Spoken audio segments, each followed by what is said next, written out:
Sa isang mainit na usapin sa NBA media circuit, muling naging sentro ng diskusyon si Shannon Sharpe matapos niyang ipahayag ang kanyang matapang at ambisyosong panukala para sa Los Angeles Lakers. Ayon sa kanya, kung siya ang papipiliin, nais niyang mabuo ng general manager na si Rob Pelinka ang isang makapangyarihang starting five para sa 2025 hanggang 2026 NBA season.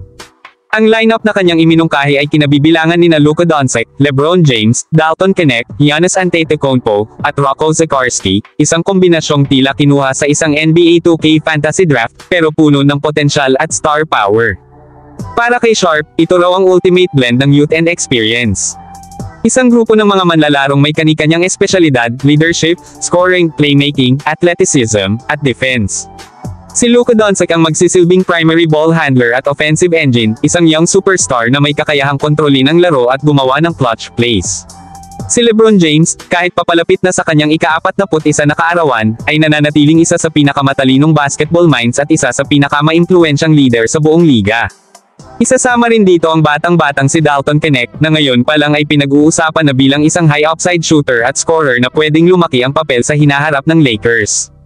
Hindi rin nagpahuli sa imahinasyon ni Sharpe ang dalawang freak athletes, si Giannis Antetokounmpo, na kilala sa kanyang dominanteng presence sa offense at defense, at si Rocco Zikarsky, isang 7'3" na Australian prodigy na posibleng maging susunod na elite rim protector sa NBA.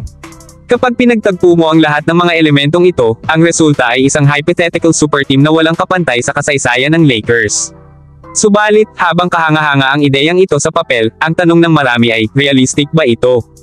Una sa lahat, si Luka Doncic ay kasalukuyang nasa contract extension sa Los Angeles Lakers. Hindi pa alam kung ano magiging plano.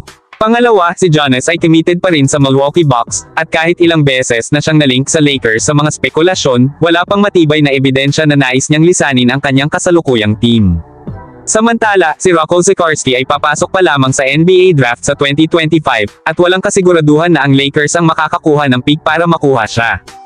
Kaya kung titingnan sa mas malalim na perspektibo, ang ganitong lineup ay nangangailangan ng matinding maneuvering sa salary cap, multiple blockbuster trades, at perfect timing. Hindi ito simpleng rebuild, ito ay isang complete re-engineering ng Lakers roster na mangangailangan ng kompromiso, sakripisyo, at swerte. Gayunpaman, ang mga ganitong pahayag mula kay Shannon Sharpe ay hindi lamang basta opinyon. Isa rin itong indikasyon ng lumalalim na frustration ng mga fans at analysts sa kasalukuyang estado ng Lakers.